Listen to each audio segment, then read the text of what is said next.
자, 광해 업적을 살펴보도록 하겠습니다. 광해가 뭡니까? 빛나는 바다 이런 뜻입니다. 업적도 대단하신 분이죠. 자, 일단 임진왜란 이후니까 이제 전란을 복구해야 됩니다. 전란 수습을 위해서 여러 가지 양전 사업을 하십니다. 양전 사업이라는 건 토지 조사 사업이 되는데요. 누가 땅을 얼만큼 가지고 있는지를 조사를 하셔서 토지에 대한 세금을 거두시고, 세금이 있어야 국가가 굴러가니까요. 그리고 여러 가지 황폐해진 전답을 경작하는 데 주력하신 분이 우리의 광해가 되십니다. 광해 업적 중에 대동법이라는 것이 있습니다. 자, 대동법이 무엇입니까? 당시 세금 제도의 하나였던 공납 제도를 다잡은 것이 대동법인데요. 공자가 말하는 대동사회, 모두가 잘 사는 사회를 만들어 보겠다라는 것이 이제 대동법의 취지입니다. 그럼 내용이라는 것은 좀 어려우니까 둘째 치고요. 그 원리가 무엇인고 하니, 당시 백성들이 내는 세금의 양을 줄여주고 그 세금을 당시 기득권 세력이었던 지주들한테 덮어씌우는 거예요. 그럼 이렇게 되면 어떻게 됩니까? 자, 백성들은 아무래도 세금을 적게 내니까 조금 부담이 나아지니까 삶이 나아질 테고, 그리고 여기는 지주 세력 같은 경우는 좀 부담이 커지니까 백성들의 세금을 내야 되니까 조금 좀 삶이 조금 낮아지겠죠. 이러면 어떻게 되면 비슷해지잖아요. 이렇게 되면 모두가 잘 살 수 있지 않느냐. 이것이 그러니까 어려운 백성들을 생각했던 게 우리의 광해였다. 이렇게 보시면 되겠습니다. 하지만 그의 업적 중에 최고의 업적은 바로 실리외교, 중리외교에 있다. 이렇게 보시면 되겠습니다. 자, 무슨 얘기인지 한번 보도록 하겠습니다. 자, 이쪽에 지도를 보시면요. 자, 명나라가 있고 조선이 있고 일본이 있습니다. 여기는 일본이 명나라를 치러 갈 테니 조선은 길을 비켜라 그러면서 벌인 전쟁이 임진왜란입니다. 그럼 조선이 망해버리면 명나라 코끝으로 일본인들의 칼이 들어올 거 아니에요.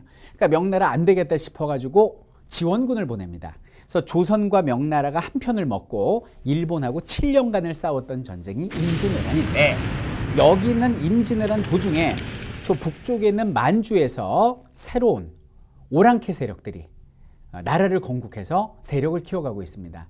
저 세력이 누구예요? 바로 그 유명한 여진족이 됩니다.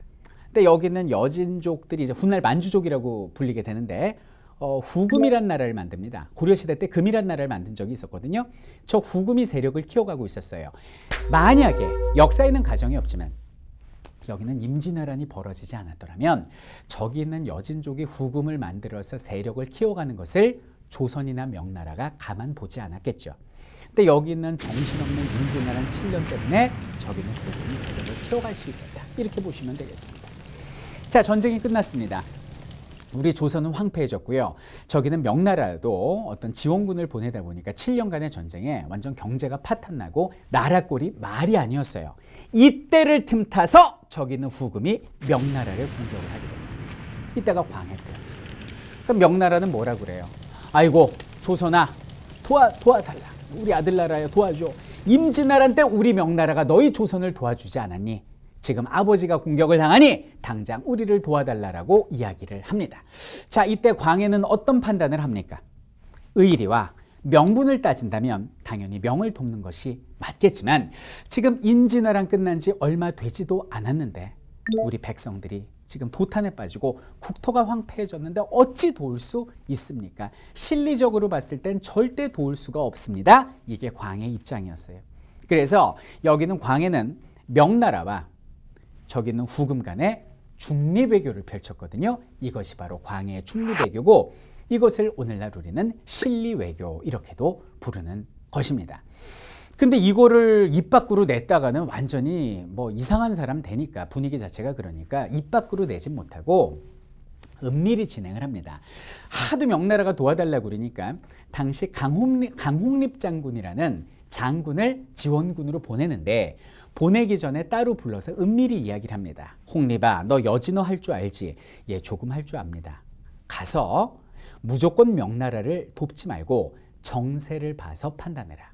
여차하면 항복하고 내 뜻을 저기는 여진족 후금한테 전하라. 이렇게 얘기를 해요.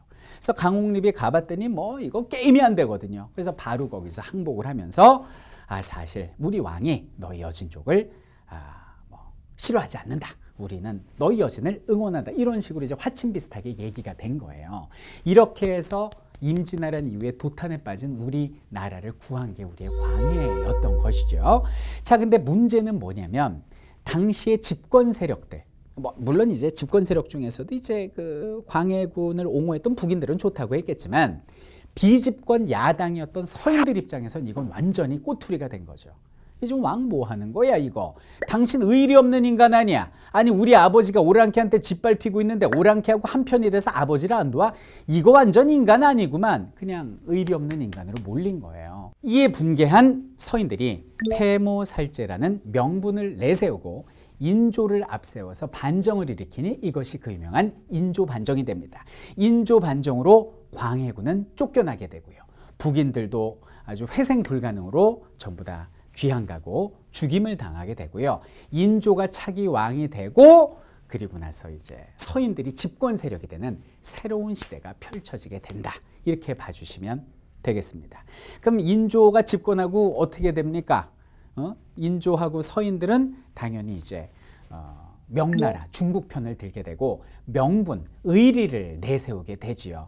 그러다 보니까 저기 있는 후금에 어떤 노여움을 사가지고 정묘년에 공격을 당하는 정묘호란, 그리고 병자년에 재차 공격을 당하는 병자호란이라는 끔찍한 전란으로 이어지게 된다. 이렇게 보시면 되겠습니다. 자, 그럼 불쌍한 우리의 광해는 쫓겨나서 어떻게 됐을까요? 본인하고 그리고 자신의 부인이었던 중전하고 그리고 아들, 며느리하고 강화도로 유배를 당하게 됩니다. 자, 유배를 갔는데 집 밖으로 못 나오게 합니다. 얼마나 답답했겠습니까? 그러니까 이제 아들 자식이 몰래 땅굴을 파요. 밖으로 나가려고. 그러다가 지키던 군관들한테 걸리게 됩니다. 그래서 끌려 나오는데 망을 보려고 나무 위에 올라가 있던 며느리가 놀래서 그걸 보고 나무 위에서 떨어지게 됩니다. 그래서 광해는 자기 눈앞에서 아들이 죽는 모습을 보게 되고요. 그리고 자기 며느리가 목을 매 죽는 모습을 보게 되고요. 거기에 충격을 받은 자신의 부인이 시름시름 앓다가 병사하는 이 모든 모습을 다 지켜보게 되죠.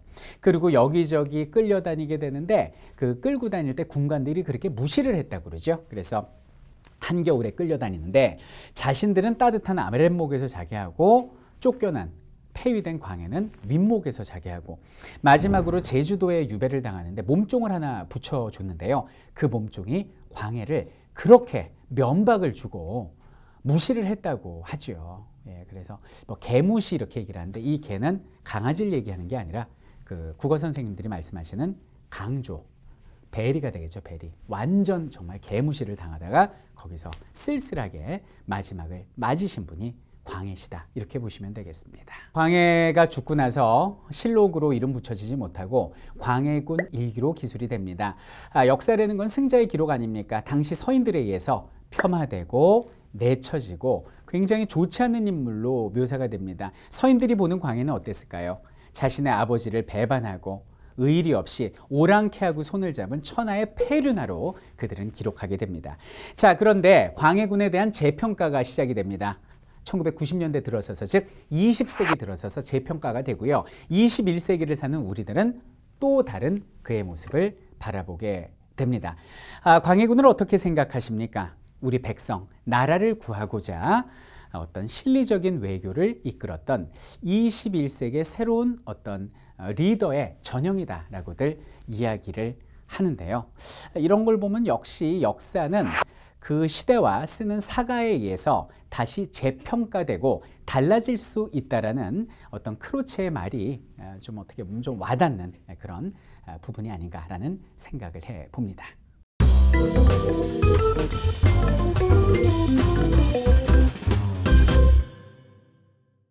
항상 세상을 바꿔나가는 사람들은 한 걸음 앞서서 사고하고 행동하는 사람들이라고 생각을 합니다. 당시 답답하고 비현실적이었던 성리학적 사회를 비판하고 백성들을 위한 실사구시, 실제 사실을 통해서 시시비비를 구하는 실용적인 면을 강조했던 학자들, 바로 조선시대 후기적의 그 학자들에 대해서 살펴보도록 하겠습니다. 자, 여러분들 이제 실학이란 말 많이 들어보셨을 텐데요. 자, 실학 보기 전에 조선시대 근간이 됐던 성리학 보고 실학 보고 얘기를 쭉 나눠보도록 하겠습니다. 조선 이전에 고려 같은 경우는 불교 국가였지 않습니까? 불교가 사실 국본이었습니다. 그리고 유교가 어떤 치국, 정치적 이념에 사용이 되긴 했지만 그래도 이제 오리지널 불교 국가였죠. 그러다 고려 말에 불교 세력하고 또 고려의 위정자들이 워낙 타락을 하니까 그걸 때려잡고 새로운 나라를 만든 게 이성계하고 유학자 정도전 일파들이었어요. 그러니까 조선 같은 경우는 유교를 발전시키고 불교를 억제시키는 숭유 억불책을 폈던 바로 성리학의 국가였다 이렇게 보시면 되겠습니다. 근데 유학의 한 갈래가 바로 이제 성리학이 되는데요.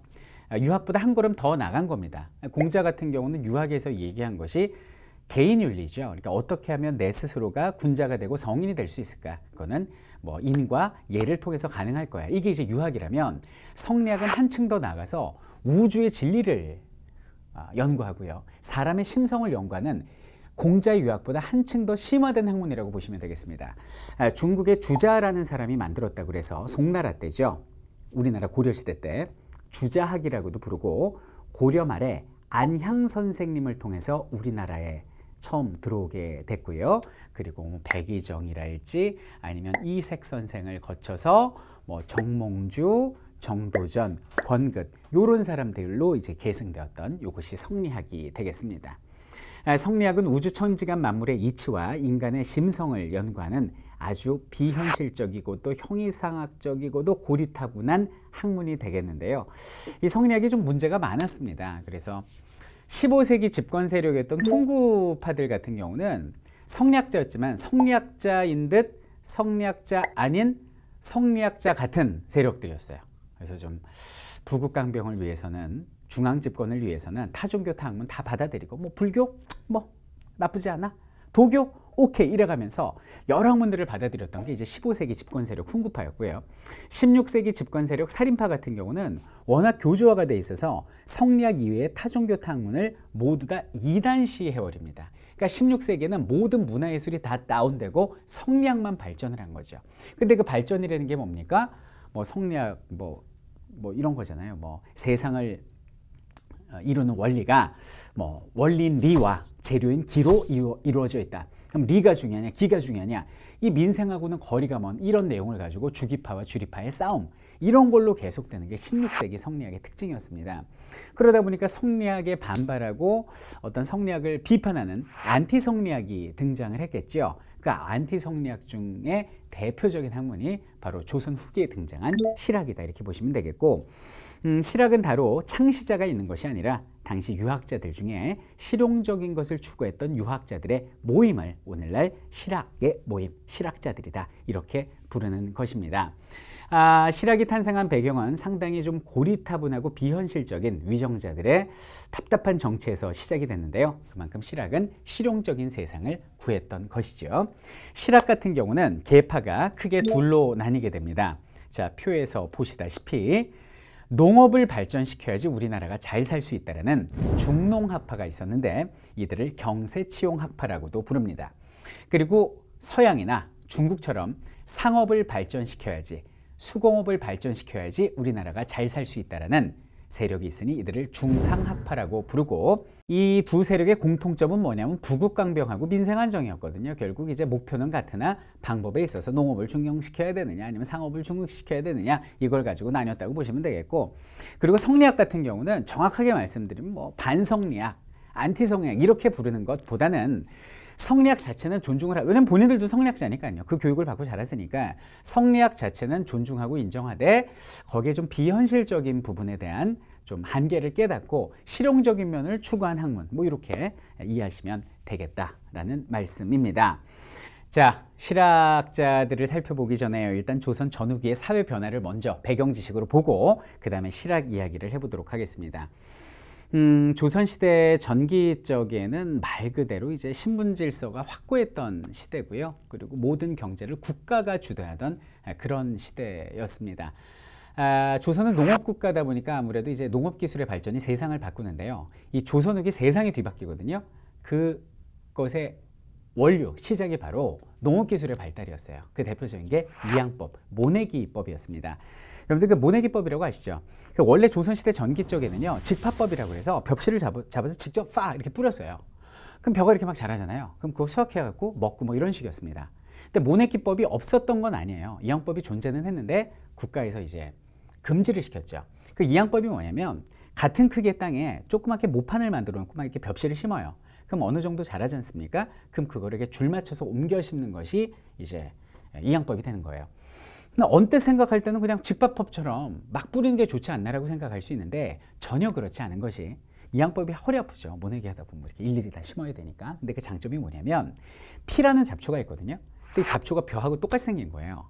그래갖고 이걸 다 뽑아야지 수확이 잘 되고 이렇게 양분이 골고루 가는데 문제는 뭐냐면 똑같이 생기니까 피 뽑는데 시간이 너무 많이 걸리는 겁니다. 그래서 피 뽑으러 들어갔다 벼를 이만큼 뽑아와요. 또 초보자들은. 그래서 뭐 피 뽑을래다 피 봤다 이런 말이 나오는 거거든요. 근데 이양법 같은 경우는 줄을 맞춰서 심다 보니까 줄 바깥에 나 있는 피들이 보여요. 그래서 같은 크기의 땅에서 농사를 짓지 않습니까? 그럼 직파법으로 농사를 지으면 한 10명이 필요하다. 그러면 이양법으로 농사 짓는 땅은요 2명만 있으면 충분히 김매기, 잡초 뽑기가 다 됩니다. 그러니까 일손 줄죠. 거기다 양분 골고루 퍼지니까 수확량 늘어나죠. 일손은 줄고 수확량이 늘어나니까 지주하고 자작농 같은 경우는 큰 이득을 보는 것이 여기는 이양법이다. 이렇게 보시면 되겠고요. 여기는 이양법 같은 경우 또 하나 가능한 것이 이제 이모작이라는 게 가능합니다. 그 이모작이 뭐냐면 가을에 쌀을 다 수확을 하죠. 그럼 거기다 이제 보리를 심습니다. 물을 다 빼고. 그럼 보리가 막 겨우내 자라요. 그래갖고 이제 그 이듬해 수확하는 보리를 수확하고 다시 이제 벽실을 그 땅에 뿌려서 벼를 수확하고 이게 이모작인데 직화법은 이모작이 불가능한 게 자 가을에 쌀 수확하고 보리를 심었어요. 그 다음에 그게 이제 겨우내 자라요. 이듬해 5월 달에 보리가 수확이 됩니다. 근데 중요한 건 뭐냐면 벽실은 3월에 뿌려야 되거든요. 그러니까 한 땅에서 직화법으로는 이모작이 불가능해요. 벼와 보리의 동시 경작이 불가능합니다. 자 그런데 이양법은 이 이모작이 왜 가능하냐면 자 보리를 쫙 심었어요. 보리가 자라요. 보리가 자라고 이듬해 3월에 보리가 익어갈 때 조그만 모판에다가 미리 벽실을 심어 놓는 거예요. 그럼 어느 정도 자랄 거 아닙니까? 그럼 5월 달에 보리 수확을 하고 거기에 다시 물을 채운 다음에 다시 어느 정도 자란 벼를 옮겨 심으면 그대로 자라서 그해 가을에 이렇게 고개를 숙여주거든요. 그러니까 같은 땅에 어떤 단위 면적당 생산량이 엄청나게 늘어납니다. 이게 이양법의 특징, 모내기법의 장점이 되는 거죠. 근데 조선시대 전기 쪽에는 이제 이거를 이제 국가에서 금지한 이유가 이거는 그 물을 대지 않으면 수리시설이 발달하지 않으면 이 땅이 부들부들해야 꽂힐 거 아닙니까? 이건 완전히 농사를 망쳐버려요. 직파법이야. 그냥 벽시 뿌리고 거기다 위에다 물 뿌려 놓으면 자랄 놈 자라주고 죽을 놈 죽어주니까 어느 정도라도 수확이 되는데 이거 만약에 물을 안 대고 땅이 바짝 말라 있으면 아예 꽂히질 않아서 한 톨도 건질 수가 없어요. 이것이 바로 이양법의 단점이었는데 조선시대 후기 쪽에 그 어떤 수리시설이 확충이 되면서 이양법이 전국적으로 이제 번지게 되죠. 그래서 그 지주하고 자작농들은 엄청나게 많은 돈을 벌게 돼요. 그래서 이제 소위 말하는 부농들, 호화로운 집에 사는 요호부민이라는 사람, 이런 계층이 생겨나게 됩니다. 그럼 이 계층이 어떻게 하겠어요? 갑자기 벼락부자가 되니까 돈을 막 쓰겠죠. 돈을 쓰면 뭐가 발전해요? 상업이 발전하죠. 부자 상인이 등장을 합니다. 자, 부자 상인만 등장합니까? 물건을 대는 수공업자도 부자가 됩니다. 부자 농민, 부자 상인, 부자 수공업자가 등장을 하게 되는 거죠. 이런 사람들이 이제 뭘 하겠어요? 돈이 많으니까 그 다음부터 명예가 필요하겠죠. 양반을 돈 주고 사기 시작해요. 당시 조선 후기는 임진왜란 이후라 국가 재정이 바닥이었거든요. 뭐 돈만 더 거둘 수 있다면 양반직 사구 파는 뭐 이런 거는 별 문제가 아니었거든요. 그래서 당시에 납속, 국가의 쌀을 바치면 양반을 주는 공명첩, 이름 빈 첩을 사서 거기다 내 이름 써서 내가 양반 되는 이런 합법적인 제도를 통해서 엄청나게 많은 수의 양민이 양반이 돼버리게 됩니다. 물론 불법적인 방법도 있었겠죠. 뭐 신분을 속인다거나 족보를 뭐 매수해서 위조한다거나 어쨌든 이런 합법적인 불법적인 방법들이 자행되면서 조선 후기가 되면서 엄청나게 양반의 수가 많아지게 됩니다. 그래서 철종 때는 양반의 비율이 전 백성의 70%까지 돼버리는 거죠. 근데 문제는 뭐냐면 당시 남아있는 28.5%, 노비는 1.5%고요. 28.5%의 농민들이 문제였습니다. 이 사람들은 왜 양반이 못됐을까요? 돈 없는 가난한 농민들이고 그리고 어디 가서 신분 속일 만한 배짱도 없는 마음씨 착한 사람들이에요. 근데 중요한 건 뭐냐면 조선시대는 군대도 군역도 농민만 지고 사실상 세금을 농민이 거의 독박을 쓰다시피 했거든요. 그럼 남아있는 농민들의 삶은 어때요? 너무나 궁핍하고 힘들어지게 됐죠. 그래서 조선시대 후기 쪽에 경제가 발달을 하고 새로운 양반 계층이 등장했음에도 불구하고 여전히 얼마 안 되는 백성들, 농민들은 정말 그전보다 더 죽을 맛이었다. 이렇게 보시면 되겠습니다. 더군다나 조선시대 후기 쪽에는요. 지주가 어떤 전호들을 가렴주고 하는 지주전호제가 일반화되고 있었습니다. 그 이유는 뭐냐면 건국 초만 해도 이 과전법 시절만 해도요. 그 공무원 관리들한테 봉급을 주잖아요. 근데 봉급을 주는 방법이 두 가지입니다. 하나는 뭐냐면 녹봉이라고 해서 기본급을 줘요. 1년에 2번씩 쌀과 비단을 줍니다. 그 또 하나는 뭐냐면은 수조권을 분급을 하는 거예요. 그래서 어느 지역이 있다. 그럼 이 지역에서 수확되는 생산량의 10분의 1을 갖다가 그 해당 공무원 관리가 이제 봉급적으로 타가는 거죠. 이런 이제 수조권 제도가 있었어요. 그 수조권 제도를 세종대왕 때 영봉구등법으로 조금 손 좀 보시고요. 계속 진행이 되다가 임진왜란 직전에 이 수조권 제도 자체가 폐지가 돼버립니다. 이게 국가에서 그냥 녹봉제, 봉급제로 바꿔버려요. 그럼 여러분들이 관리면은 어떠시겠습니까? 옛날에는 막 나한테 막 수조할 수 있는 권한을 줬는데 그리고 막 그거 막 세습도 됐었는데 막 국초에는 원칙적으로는 안 되지만 현실적으로 세습도 됐었는데 이젠 수조권도 없고 나 그냥 봉급쟁이 셀러리맨 된 거네. 그럼 나는 퇴직과 동시에 봉급도 안 나오니까 뭐야 노후 대책도 안 쓰네. 짜증나 안 되겠다.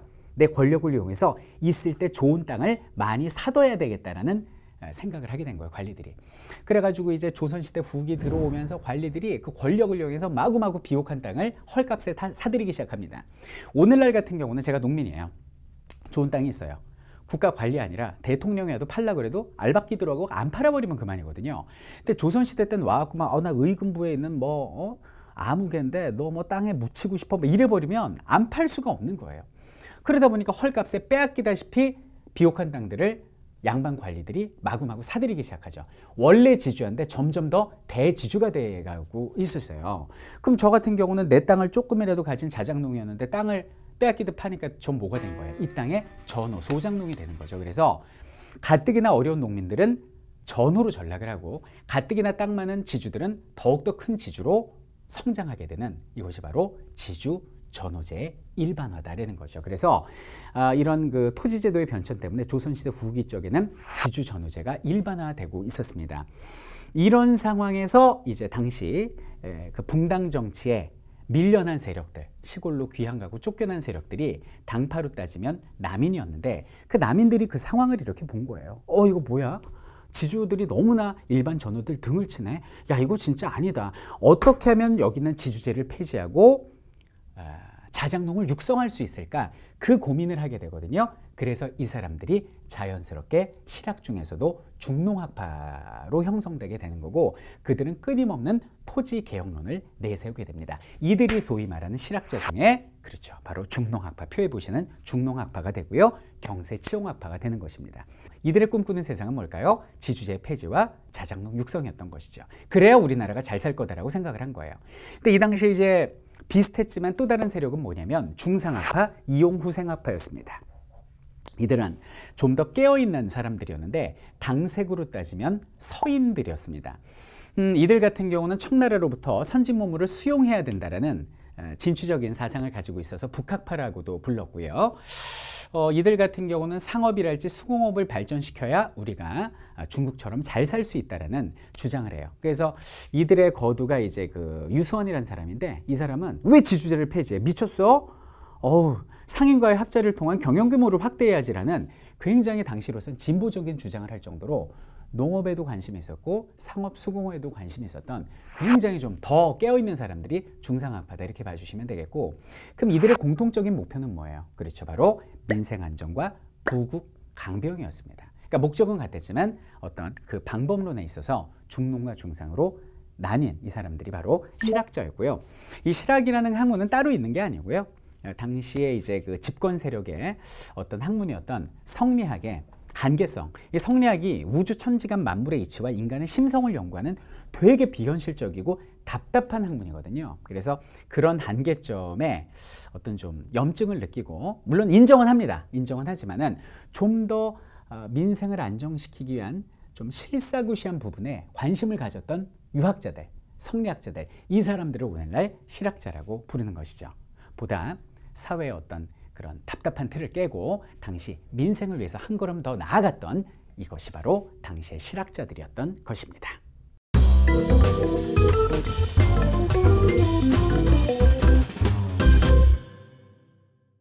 자, 먼저 그 중농주의 실학자들부터 살펴보도록 하겠습니다.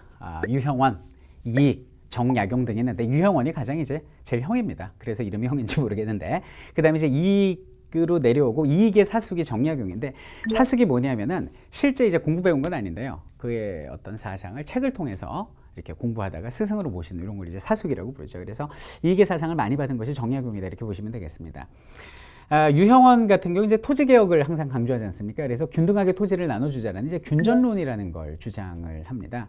근데 균전론이 똑같이 균등하게 나눠주자라는 건 아니고 신분에 따라서 차등이 있는 분배예요. 그래서 관리들은 국가를 위해서 일을 하니까 관리들은 뭐 예를 들어서 10경의 땅을 나눠주고 뭐 일반 선비들 같은 경우 7경의 땅을 나눠주고 그리고 동문들은 뭐 4경의 땅을 나눠주자. 이 차등 있는 분배를 주장했던 사람이 유형원이라는 사람이고요.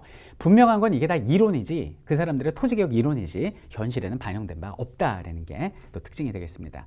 그다음에 이제 이익 같은 경우는 자작노능을 보호하는 방법으로서 이제 한전론이라는 걸 주장을 하는데 이 한전론이 뭐냐면 하한선을 정하자라는 거예요. 예를 들면 이건 이론입니다.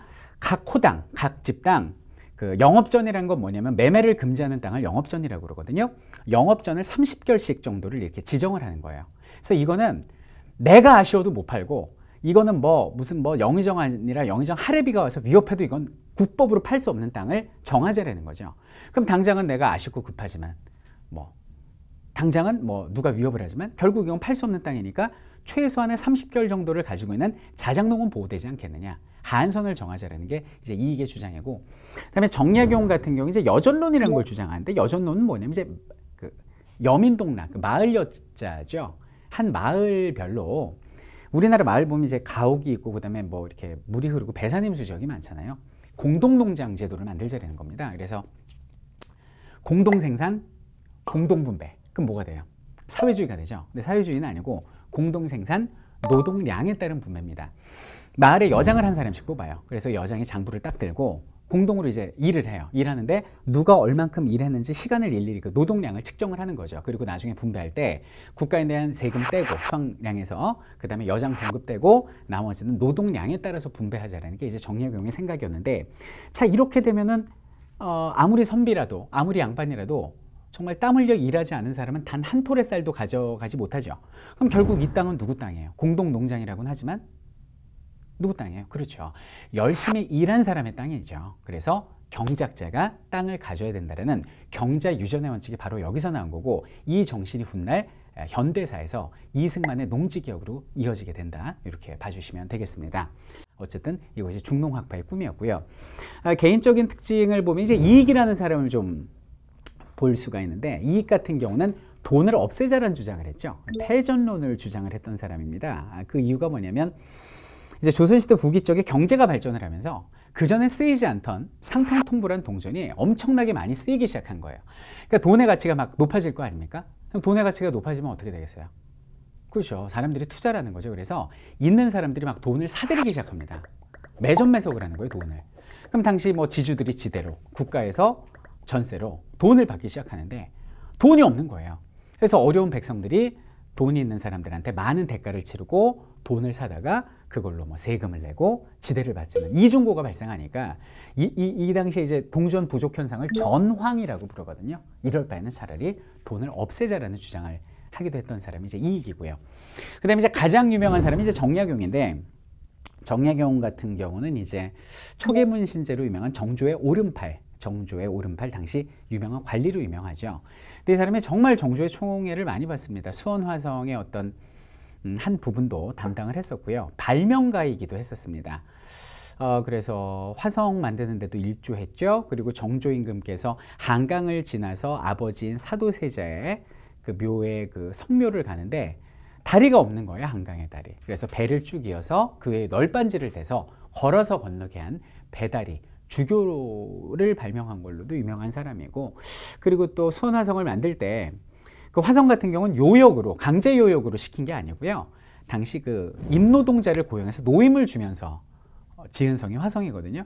그럼 공사 기간이 단축돼야 이제 국고가 아껴질 거 아닙니까? 그래서 당시 서양에서 쓰여진 그 기기도설이라는 책을 참고를 해서 크레인, 그 도르래의 원리를 이용해서 무거운 것을 들어 올리는 들거, 무거울 중, 그렇죠. 여기는 거중기를 고안해서 공사 기간을 상당히 단축하기도 했던 과학자가 정약용이었습니다. 정약용은 뭐 과학자이기도 했고 정치인이기도 했고 의사이기도 했습니다. 그래서 당시 이제 마거해통이라는 의학서적을 쓰게 되는데요. 정약용의 자식 중에 그 몇 명이 그 당시에 가장 무서웠다라는 마마로 죽게 됩니다. 그래서 거기에 너무 충격을 받아가지고 이제 마마를 고치기 위해서 이런 내용을 적었어요. 그 마마 걸린 사람의 이제 얼굴에 딱지가 있지 않습니까? 딱지를 띄워서 가루를 낸다. 그래서 사발에다가 가루를 넣고 이제 물 몇 방울을 넣은 다음에 솜에다 실을 붙여가지고 이렇게 개가지고 콧구멍에 넣는다는 거죠. 그래서 남자는 오른쪽 콧구멍, 여자는 왼쪽 콧구멍에 넣고 서너 시간 지나고 그걸 다시 뺀다는 거예요. 이렇게 솜을. 그러면 자연스럽게 코를 통해서 사람들이 이제 홍역을 앓게 되고 그 앓게 되는 과정에서 이제 뭐 항체가 생겨난다. 그 오늘날의 예방접종 개념을 생각하신 분이 여기는 정약용 선생님이시고요. 이랬던 정약용 같은 경우 이제 정조 사후에 다른 정약용의 측근들과 마찬가지로 반대 세력에 의해서 귀향을 가게 되고요. 오히려 귀향 간 것이 그에게는 큰 도움이 됐죠. 그래서 500권 이상의 책을 씁니다. 보통 우리가 500권의 책을 읽기도 힘든데 500권 이상의 책을 쓰고 그해 사후에 서거 99주년을 기념해서 1934년에 우리나라의 이제 국학, 국어와 국사를 재정립하자라는 국학, 조선학 운동이 생겨나게 되거든요. 그 조선학 운동에서 이제 뭐 안재홍이랄지 아니면은 뭐 문일평이랄지 이런 역사학자들에 의해서 여유당 전서라는 이름으로 그의 500권 전서가 완성되게 되는 이것이 바로 정약용의 삶이었다. 이렇게 보시면 되겠습니다. 자, 그리고 이제 중상학파로 넘으면요. 여기는 류수원, 홍대용, 박지원, 박제가 등이 있는데 여기는 홍대용이 굉장히 좀 재밌는 인물입니다. 홍대용 같은 경우는 천문학에 굉장히 관심이 많았어요. 당시 코페르니쿠스의 책을 직접 읽고 지구가 빙글빙글 돈다라는 설에 심취했던 인물이 김성문이라는 인물이 있었는데 그 김성문의 영향을 받은 분이 여기는 홍대용, 이 정약용이었습니다. 그래서 조선시대 때 지구가 돈다라고 생각한 사람이 4사람이 있었거든요. 그 사람들 뭐라고 그랬겠어요? 네 머리가 돈다라고 그랬겠죠. 이 사람들이 지전설 4인방이 됩니다. 특히 홍대용은 이 지전설에 대한 생각이 너무 강해가지고 자신의 저서였던 담헌서라는 책 안에 보면 의삼문답편이 있습니다. 그 의삼문답이라는 소설의 형태로서 중국 중심의 세계관을 비판을 하는데요. 내용인즉슨 이래요. 당시에 이제 허자라는 사람이 성리학의 한계를 느끼고 어떤 진리의 학문을 얻기 위해서 막 뭐 중국이고 온갖 지역을 다 떠돌아다닙니다. 그래도 이제 진리를 얻지 못하자 터덜터덜 돌아오는데 당시 이제 신비의 산이 있는 거예요. 그 신비의 산에 올라가서 시롱이라는 신인을 만납니다. 그래서 시롱과 허자가 서로 문답, Q&A를 하면서 이제 어떤 허자가 그 이치를 깨달아간다는 내용인데 그때 시롱이 말하는 것이 바로 신학문이거든요. 서양의 과학기술, 뭐 지전설 이런 것들이거든요. 그래서 어떤 그런 신학문에 대한 중요성을 이런 걸 통해서 얘기를 했고요. 그럼 여기 있는 홍대용이 말하는 것은 무엇입니까? 지구가 둥글다 하니 중심이 어디 있는가? 지구가 빙글빙글 돈다고 하는데 어찌 중국이 세상의 중심일 수 있는가? 우리나라가 가운데 오면 우리가 중국이요. 또 다른 나라가 가운데 오면 그것이 중국이다라는 중국 중심의 세계관을 비판하고 오늘날 우리가 배우는 우주는 점점 팽창한다라는 것과 비슷한 개념인 무한우주론을 강조했던 사람이 홍대용이 되겠습니다. 그래서 홍대용의 발명 그러면 뭐 혼천이로 유명한데요.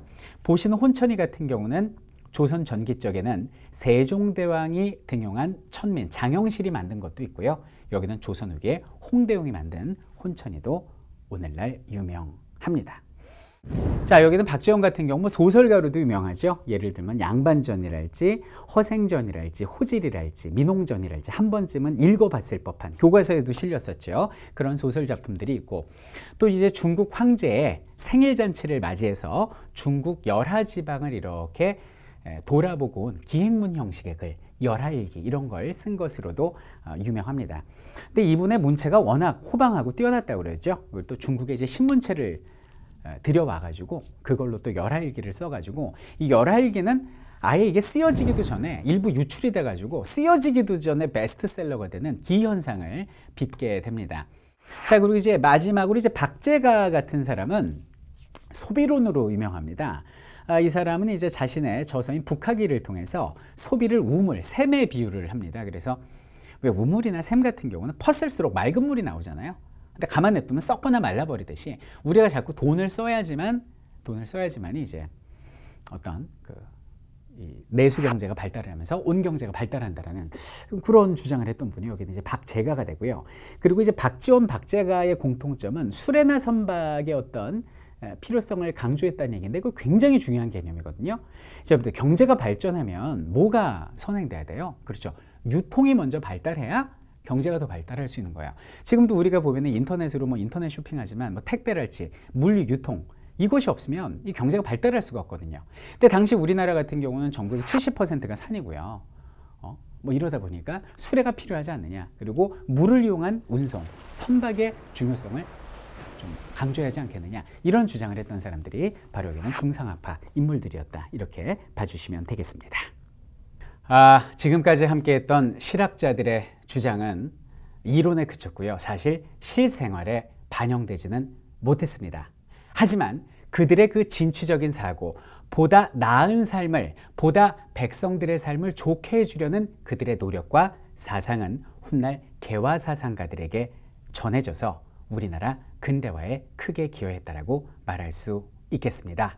자, 지금 삶에 안주하지 않고 좀 더 나은 세상을 만들려는 노력, 여기는 실학자들을 통해서 우리가 다시 한번 배워봅니다.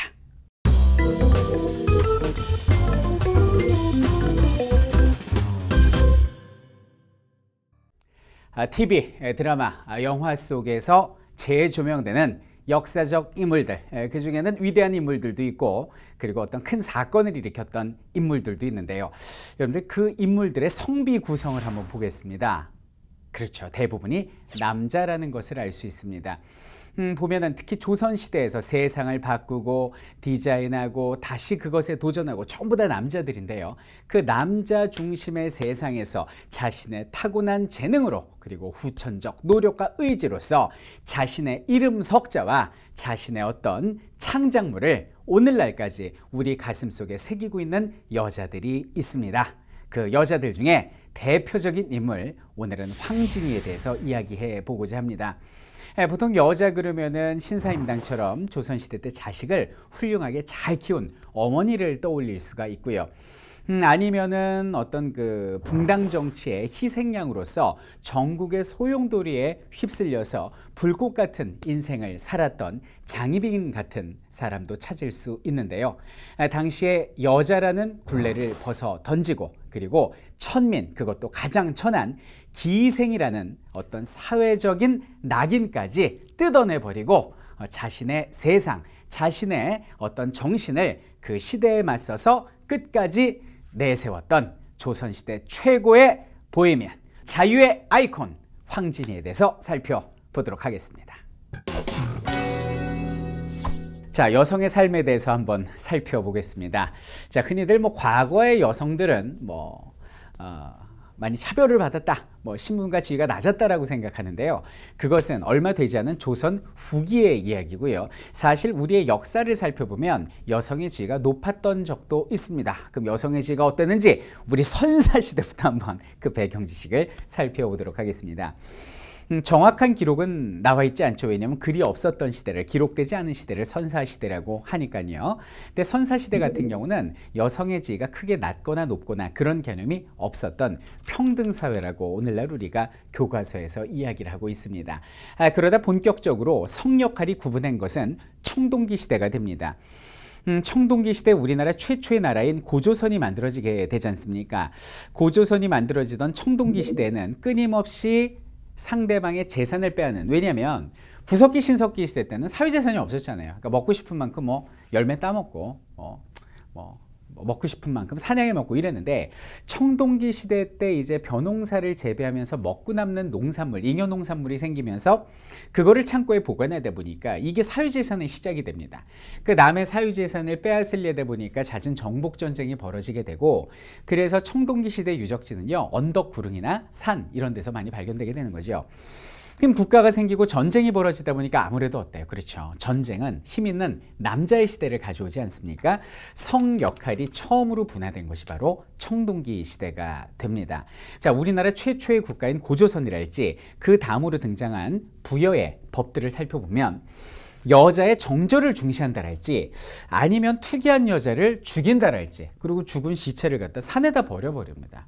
짐승들의 밥이 되고 거름이 되라는 얘기죠. 근데 가족들이 그 시신을 찾아가려면 국가에 많은 배상을 해야 된다랄지 남성 중심의 가부장적 사회였음을 알 수 있는 내용들이 꾸준히 나오게 됩니다. 자, 그러다가 그 이후에 건국된 고구려서부터 조금씩 여성의 지위가 올라감을 알 수가 있는데요. 대표적인 것이 이제 고구려의 서옥제라는 것을 알 수가 있습니다. 이것은 대릴사위제의 시작인데요. 자유연애를 했거든요. 고구려 사람들은. 여러분들 저 고구려 그러면 굉장히 상무적 기질이 뛰어난 무슨 뭐 군사적 강성대국 이렇게 생각하는데 상당히 로맨틱한 면도 있었습니다. 자유연애가 일반화됐는데 남자가 마음에 드는 여자가 있으면 그 여자 집에 찾아갑니다. 그래서 당신의 딸과 결혼하고 싶습니다라고 얘기를 해요. 그럼 장인 장모가 보고 그때는 이제 노동력을 중요시하는 사회이기 때문에 힘 좀 쓰나? 라는 생각을 해보고 그래 결혼하게 해줄게 허락을 합니다. 그럼 그 남자는 아이가 생길 때까지 처갓집에 작은 별도의 집에서 먹고 자고 살거든요. 그 작은 집을 서옥이라고 그래요. 거기서 장작도 패고 물두기로 오고 처갓집을 위해서 엄청나게 어떤 그 노동을 해주다가 아이가 생기면 부인을 데리고 자기 집으로 돌아가는 이것을 서옥제라고 그러고 이것이 조선시대 전기적까지 계속된 대릴사위제의 시작이다. 이렇게 봐주시면 되겠고요. 고구려 얘기 나왔으니까 드리는 말씀인데 이 고구려 같은 경우는요. 결혼을 할 때 여자 집에서 남자한테 예물을 받지 않았다고 그래요. 그래서 남자가 여자한테 주는 예물 정도가 뭐 돼지고기하고 술 정도를 주고요. 그 외에 여러 가지 폐물 같은 거를 주면은 딸을 팔았다고 생각해서 부끄러이 여겨서 끝까지 안 받았다는 거 아닙니까? 그런 거 보면 되게 좀 순수했던 시대가 아닌가 싶고요. 또 하나 재밌는 거는 그 고구려 이후의 얘기지만 통일신라 시대입니다. 통일신라 시대 때 신문왕이 둘째 비를 드리는데 두 번째 부인을 드리는데 그 폐물과 함께 준 것이 된장하고 젓갈이거든요. 그러니까 옛날에는 오히려 이런 것들이 결혼식의 예물로서 많이 왔다 갔다 했구나라는 걸 뭐 김치도 주고받고 했다고 그러죠. 결혼 예물로 그런 내용을 알 수가 있겠네요. 자, 어쨌든 이제 삼국시대를 지나서 고려시대로 오게 됩니다. 이 고려시대 같은 경우는요. 여성의 지위가 굉장히 높아서요. 오늘날하고 크게 다를 바가 없었습니다. 대표적으로 일부 일처제 국가였는데요. 기록에 따르면 고려시대 말에 박유라는 관리가 원나라처럼 우리도 일부 다처제 하자. 우리가 전쟁으로서 남자가 많이 죽어가지고 여자들이 남아도니 일부 다처제가 맞는다라는 말을 했다가 그것이 동네 아주머니들한테 이제 소문이 나죠. 그래서 길을 가는데 한 노파가 저자가 일부 다처제를 주장했던 박유라는 영감이다라고 얘기해서 동네 아주머니들한테 여성들한테 둘러싸여서 봉변을 당하는 기록이 오늘날도 전해져 내려오거든요. 심지어는 학생들이 보는 수학능력 시험에 사료로도 출제된 적이 있을 정도로 이런 내용만을 봤을 때 고려시대 때 굉장히 여성의 지위가 높았다는 걸 알 수가 있습니다.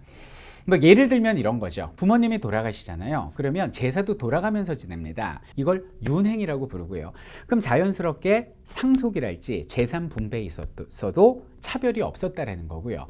또 하나는 족보의 기재를 할 때 태어난 순서대로 뭐 큰 누나, 둘째 누나, 그리고 셋째 남동생 이런 순서대로 기록했던 그러니까 따로 뭐 제사를 지내기 위해서 뭐 양자를 드린다랄지 이런 일이 없었던 것이 바로 고려시대다라고 보시면 되겠습니다. 자, 근데 문제는 조선이 건국되면서입니다. 조선을 건국한 성리학자, 정도전 그리고 그 외에 여러 유학자들은요. 고려 멸망의 이유를 뭐 여러 가지가 있겠지만 그 중에 하나 불교의 타락과 또 하나는 여자들의 어떤 위세부림 이런 것들이 망국의 하나의 이유라고 생각을 했던 거예요. 그래서 숭유억불로서 불교도 억압을 하고요. 그리고 여성들의 지위도 끝까지 이제 찍어 누르는 그런 정책들을 많이 펴게 되는데 뭐 어디 국호가 바뀌고 했다고 그 풍습이 바로 바뀌겠습니까? 그러다 조금씩 바뀌다가 조선 전기 성종 때 경국대전이라는 법전이 만들어지면서 여자들의 어떤 재가를 금지를 하는 거죠. 그래서 재가녀의 자손은 그 어떤 사회적 차별을 주고 그리고 서자 같은 경우들 그러니까 첩의 자식이 되겠죠. 첩의 자식들 같은 경우는 아예 그냥 과거 시험 중에서도 문과 시험을 제한하는 이런 여러 가지 법들을 만들게 되고 1592년 임진왜란 이후에 조선 후기가 되면서 사실상 여성의 지위는 땅바닥에 떨어지게 됩니다. 자, 그래서 조선시대 후기적에는 우리가 상상하는 그 여자의 지위 땅바닥에 떨어진 그것이 현실화가 됩니다. 조선시대 후기는 무조건 적장자 중심이었습니다. 적장자라는 건 정실 부인의 큰아들인데요. 얘만 정말 자식이에요. 나머지 뭐 둘째 아들하고 뭐 여자들은 자식도 아닙니다. 자, 그 이유가 무엇인고 하니 여기는 유학성리학에서 가장 중요시하는 의식이 뭐냐면 조상에 대한 제사가 됩니다.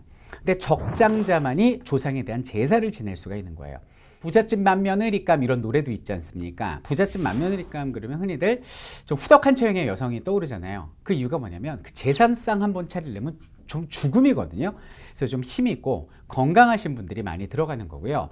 일반 우리가 생각하는 뭐 야리야리한 그런 늘씬 미녀 이런 분들은 맏며느리감 가면 거의 뭐 몸살 나서 거의 뭐 쓰러질 지경이었다 이렇게 보시면 되겠습니다.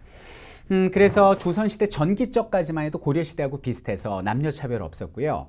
뭐 큰아들 둘째아들 차별 없었는데 이 조선시대 후기로 가면서 직접적인 차별이 와요. 그래서 경국대전에도 보면은 재산 상속의 30%는 큰아들한테 좀 더 주게 돼 있거든요. 왜냐하면 제사를 계속 지내야 되니까. 근데 조선시대 후기가 되면서 그냥 100% 다 줘버립니다. 큰아들한테. 그 대표적인 예가 나오는 게 소설 바로 흥부전이죠. 똑같은 자식인데 큰아들 놀부한테 전부 다 재산 상속을 하다 보니까 흥부는 완전 거지가 돼갖고 제비다리 그냥 치료해 주다가 갑자기 무슨 로또 맞듯이 부자가 되는 이런 얘기가 나오잖아요. 이게 조선시대 후기의 모습이었고, 근데 예를 들어서 큰아들이 뭐 병사했다거나 호랑이한테 물려 죽었어요. 옛날에 그렇게 많이 죽었잖아요. 그럴 경우에는 둘째 아들이 제사 지내야 되는데 그러면 안 되고요. 딸이 제사 지내야 되는데 그러면 안 되고 양자를 드리게 됩니다. 이것이 그 유명한 조선시대 후기 쪽의 양자제가 되는 거죠. 그래서 자신의 친척 아이들 중에 한 명을 양자로 입적해서 걔를 적장자로 만들어서 제사 지내게 하는 이런 답답했던 시대가 조선시대 후기가 되는 거고요. 혼인 제도에 있어서도 뭐 고려 시대하고 조선 시대 전기까지 이어지던 대릴사위제랄지 요걸 남귀여가라고 부릅니다. 그래서 남자가 여자 집으로 귀가한다 아니면 처가살이 뭐 이런 말들은 없어지게 되고요. 조선시대 후기 쪽에는 친형제도가 정착되게 되는데 친형제도 친히 영접한다라는 거죠. 옛날 중국에서도 있었고요. 통일신라 시대 때 신문왕이 둘째 부인을 얻을 때 뭐 친히 영접한다 그래서 친형제도의 시조다 이렇게도 얘기를 하는데, 그러니까 여자가 말 그대로 시집에 가서 사는 시집 간다라는 말이 보편화된 것이 바로 조선 후기다 이렇게 봐주시면 되겠습니다.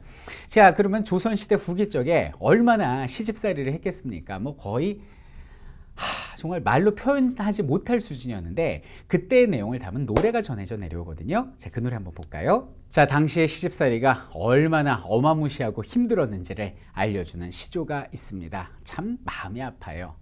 형님 사촌 형님 시집살이 어떻댔까? 예예 그 말 마라 시집살이 개집살이. 앞밭에는 당추 심고 뒷밭에는 고추 심어 고추 당추 맵다 해도 시집살이 더 맵더라. 외나무다리 어렵다고 해야 시아버님 같이 어려우랴. 나뭇잎이 푸르르다 해도 시어머니보다 더 푸르르랴. 시아버지 호랑새요 시어머니 꾸중새요. 시아버지 뾰중새요 남편 하나는 미련새다. 자식 하나는 우는 새요 나 하나만 썩는 셀새. 귀 먹어서 3년이요 눈 어두워 3년이요 말 못해서 3년이요 석 3년을 살고 나니 배꽃 같던 내 얼굴이 호박꽃이 다 되었네. 배꽃 같던 내 손이 오리발이 다 되었네. 잎새 무명 밥 물지마 눈물 씻기다 다 젖었네. 얼마나 그 당시에 삶이 어려웠는지 잘 알 수 있고요. 여기다가 이제 여자들의 목숨까지 위협을 했죠.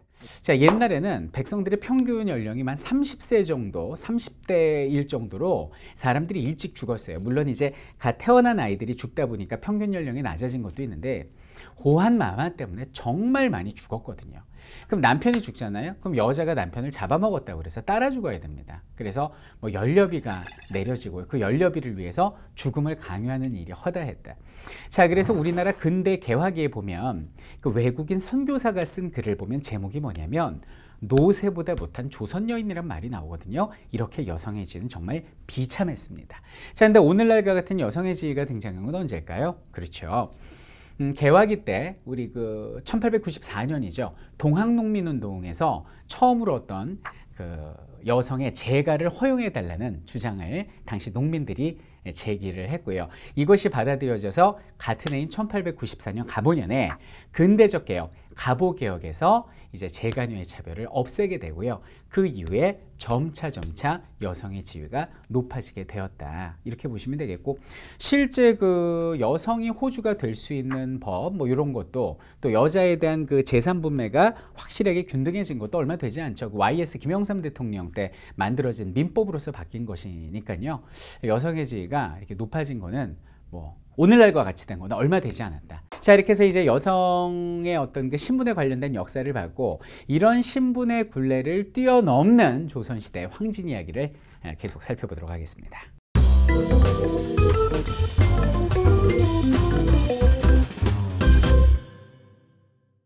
황진이 같은 경우는 정확한 생물년은 알 수가 없습니다. 근데 남자친구였던 그 서경덕, 화담 서경덕이 임진왜란 직전에 살았던 사람이죠. 그러니까 16세기 말을 살았던 사람이다라고 보시면 되겠습니다. 신분이 굉장히 미천하죠. 그의 뭐 부모에 대해서는 좀 설이 분분한데요. 아버지가 황진사인 건 맞아요. 근데 진사라는 게 뭐냐면 지금으로 따지면 그냥 작은 동네 뭐 유지 정도. 그러니까 대과시험을 보지 않고 이게 머문 사람들이죠. 그러니까 작은 동네 유지 정도라고 생각하시면 됩니다. 어머니 이름이 현금인데요. 두 가지 설이 있습니다. 하나는 현금이가 뭐 개울가에서 이렇게 뭐 빨래를 하고 하는데 너무 이제 이뻐가지고 황진사가 보고 물 한 잔 떠주시오 그랬더니 이렇게 떠주더래요. 그래서 물을 마시고 다시 제가 이번에 떠드리겠소 하면서 술을 담아줬다고 그러죠. 뭐 이런 것들이 싫지 않았는지 둘이 이제 사랑에 빠졌다는 설도 있고요. 또 하나는 뭐냐면 황진사가 결혼을 하는데 그 정실 부인의 몸종으로 따라온 것이 현금이라는 말이 있습니다. 근데 정실 부인께서 항상 나가실 때 현금이를 데리고 나가시는데 그날따라 이제 현금이가 그 발목을 삔 거예요. 그래서 이제 못 나가게 되니까 정실 부인만 나들이를 가셨는데 그 틈에 황진사가 현금이하고 또 사랑을 나눠가지고 뭐 진이가 태어났다. 뭐 이런 말이 또 있습니다. 어쨌든 여기는 현금이는 정실 부인에 의해서 쫓겨나게 되고요. 진이는 자기 엄마가 현금인 줄 모르고 그 정실 부인인 줄 알고 이렇게 자라나게 됩니다. 그래서 어렸을 때부터 이제 양반 교수집에 어떤 그 교육을 받고 자라게 되죠. 그래서 글도 뛰어나고 노래도 잘하고 악기도 잘 다루는 뭐 이런 어떤 그 재능이 그때부터 많이 길러지지 않았나라는 생각을 해봅니다. 그러다가 이제 결혼을 하게 되는데요. 그때 들통이 납니다. 이제 정혼을 한 집에서 너 그 몸종의 딸 아니냐 이러는 바람에 거기서 들통이 나게 되고요. 진이한테 이제 그 어머니인 줄 알았던 사람이 얘기를 해주는 거죠. 사실 네 엄마는 다른 사람이다. 거기에 충격을 받고 이제 진이가 집을 나와요. 나와가지고 자기 어머니를 찾아가는데 당시 조선시대 같은 경우는 이제 기생이 급이 있었습니다. 그래서 1패, 2패, 3패 이렇게 있었는데 1패 기생이라는 건 뭐냐면 남편이 있는 기생이고 궁궐에서 춤추고 노래하는 사람들이었으니까 지금으로 따지면 거의 뭐 공연 예술단 정도의 완전 고급이었습니다. 그러니까 거의 기생이라고 하기에는 좀 민망할 정도로 고급 인력들이었고요. 2패가 뭐냐면 이제 뭐 노래도 하고 그리고 뭐 술도 팔고 몸도 팔고 이 사람들이 이제 은근자라고 그래서 은근히 몸을 판다고 그래서 2패라고 그러는데 훗날 황진이가 이제 2패 기생이 되죠. 그리고 3패가 뭐냐면 저작거리에서 뭐 일반 창기 이런 사람들이 3패가 되는데 엄마를 찾았는데 어머니가 3패 기생이었던 거예요. 근데 진이가 찾아갔을 땐 이미 술 많이 드시고 폐병 걸려서 돌아가신 뒤였습니다. 이때 진이가 엄청난 충격을 받게 됩니다. 그러면서 그래 나도 엄마의 뒤를 이어서 기생의 몸으로 살아가야지라는 생각을 했다고 하죠. 자, 근데 중요한 거는 양반집 교수로 살다가 그 험악한 지역에 들어가기 무서웠을 거 아닙니까? 그래서 평생 자기 몸종을 해오던 사람이 있었어요. 이름이 놈이었는데 그 놈이라는 사람하고 약속을 합니다. 내가 너한테 첫 순결을 바칠 테니 너는 평생 나를 기둥서방으로서 지켜줄 수 있겠느냐. 그래서 그 몸종이 예 아가씨 해서 그에게 첫 번째 순정을 주고 그 놈이 황진이를 남은 여생을 지켰다고 합니다. 자, 그래서 이제 기생이 되었고요. 그녀는 뭐 용모도 뛰어났을 뿐만 아니라 노래도 잘했고 그리고 워낙 이 학식이 뛰어났기 때문에 많은 그 선비들의 사랑을 받게 되는데 황진이 같은 경우는 2패 기생이긴 했지만은 그래도 좀 신분이 낮거나 아니면 말로만 무늬만 양반이었던 그러니까 학식이 낮은 사람들은 거들떠 보지 않았던 이가 여기는 황진이였습니다. 그래서 주로 좀 이름난 문인이랄지 아니면은 뭐 사회에 대한 복수였을까요? 그 사회적으로 성공한 뭐 종교인이랄지 뭐 선비, 관리 이런 사람들을 마치 무슨 그 까꾸르죠. 뭐 꽃을 꺾듯이 그렇게 막 이렇게 무너뜨리고 다녔는데요. 그 대표적인 예가 있습니다. 벽계수라는 시인 여러분들 혹시 들어보셨습니까? 그 벽계수라는 시인이 내 절대로 황진이한테는 넘어가지 않겠다라고 이야기를 했다고 하지요. 그런데 달이 휘영청 뜬 날 밤에 당나귀 등에 앉아있는 벽괴수의 등 뒤로 바로 여인의 목소리가 들려오기 시작합니다. 이것이 그 유명한 청산리 벽계수야 시조죠. 청산리 벽계수야 수의감을 자랑 마라. 일도 창해하면 다시 오기 어려우니 명월이 만공산하니 쉬어간들 어떠리. 한 번쯤은 들어보셨을 만한 시조죠. 그래갖고 너무 이 목소리도 이쁘고 뒤돌아보니까 여자도 이쁘니까 그 당나귀 등에서 떨어졌다고 그러죠. 그러니까 까르르 웃으면서 황진이가 왜 저를 내쫓지 않으십니까? 뭐 저 보면은 내쫓는다 하셨잖아요. 그러니까 벽계수가 얼굴이 새빨개지면서 그때부터 황진이한테 완전히 사랑에 빠졌다는 이야기가 있고, 그 다음에 이제 그 지족선사라는 그 뛰어난 스님이 계셨는데 그 스님을 찾아갔다고 그러죠. 그래서 뭐 스님이 처음에는 받아주지 않았는데 뭐 황진이가 거기서 또 요염한 자태로 유혹을 해가지고 여기는 지족선사하고 또 사랑을 나누게 됩니다. 지족선사는 뭐 수십 년간 공들인 그런 자신의 인내가 다 물거품이 되는 순간이었고, 그 다음부터 거의 뭐 실성한 사람처럼 황진이를 찾아다니면서 벌인처럼 다렸다는 그런 말도 있습니다. 황진이 같은 경우는 천한 신분이었지만 워낙 실력이 뛰어나서요 많은 시를 남겼는데, 우리 뭐 중학교 때 그리고 고등학교 때 황진이의 시를 한 번쯤은 다 배워봤을 것 같은데요. 좀 시가 야하기도 하지만은 굉장히 운치가 있죠. 자, 황진이의 시 기억하십니까? 동짓달 기나긴 밤을 한어리를 베어내서 춘풍 이불 아래 서리서리 넣었다가 어른님 오시는 밤 구비구비 펴리라. 뭐 이 시 기억하실 겁니다. 야, 요즘 시가 아주 야하면서도 굉장히 좀 매혹적인 그런 시가 되는데요. 여기는 지조감의 지족선사까지 무너뜨린 황진이, 이번엔 소세양이라는 문인과의 얽힌 이야기가 있습니다.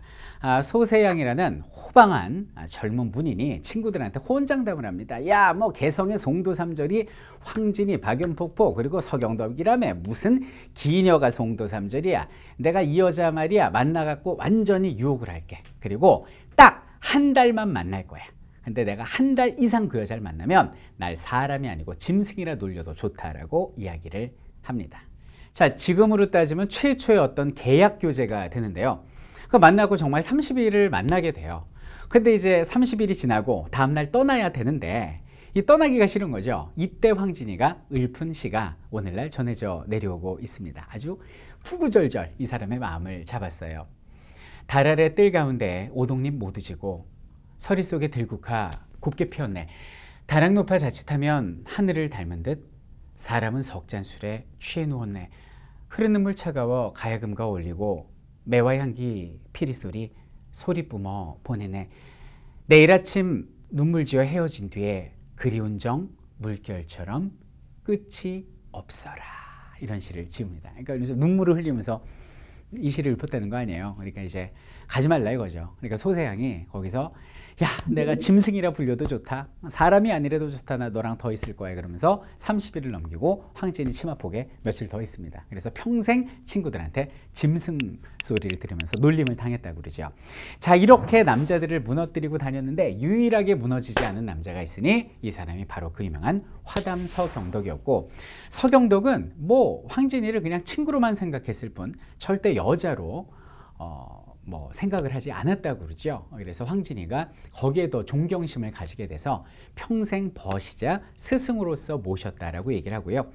화담 서경덕 같은 경우는 훗날 이이에게 큰 영향을 주어서 우리나라 조선 성리학의 주기론의 대표적인 어떻게 보면 그 시조라고 불리는 훌륭한 사람으로 기억에 남았습니다.